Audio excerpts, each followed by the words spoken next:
Noong ako'y nilapitan mo, tinanong kung ano ang pangalan ko.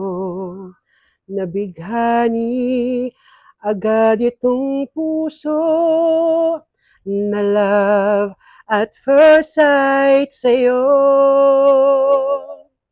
Ngunit sa'yo ay may nalaman ako, meron na raw ibang mahal ang puso mo. Sino ba siya? Ang tanong ko sa'yo, sinabi mong siya ay kaibigan lang.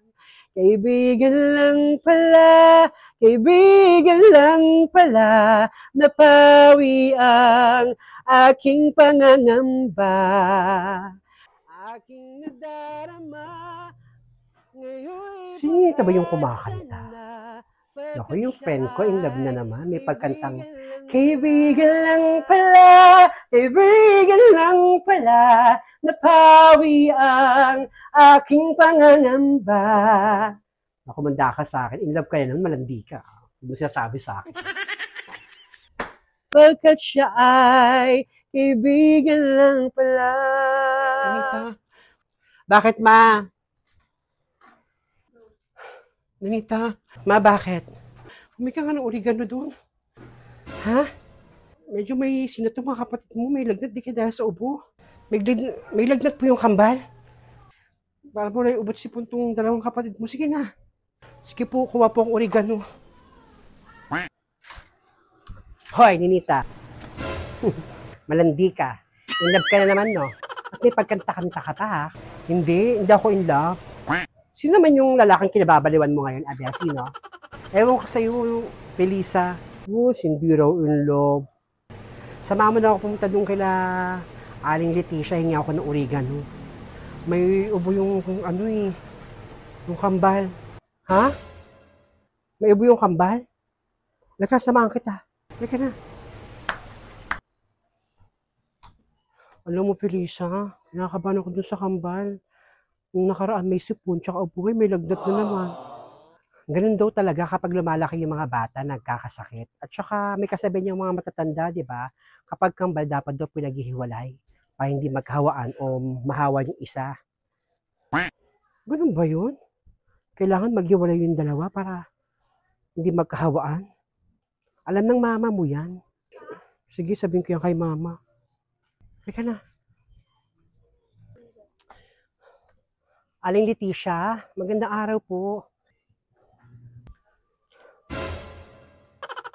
Baka pwede po makahingi ng oregano.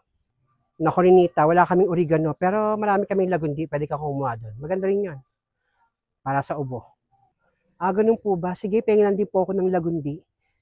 Ay, naku, Ninita. Kasi yung nanay mo, naghihikaw na nga kayo sa buhay. Nagpabembang pa, nagpabuntis pa. Grabe naman ko, Aling Leticia. May pa-komento pa ho kayong ganyan. Oregano lang naman ang hinihingo namin. Naku, Felisa, sinasabi ko lang. Kaya kayo, mag-aral kayong mabuti, maging practical kayo sa buhay niyo. Sige na. Kumuha na kayo ng lagundi dyan. Hayaan mo na, Felisa. Halika na. Kuha lang tayo ng lagundi. Halika na, kuha na tayo.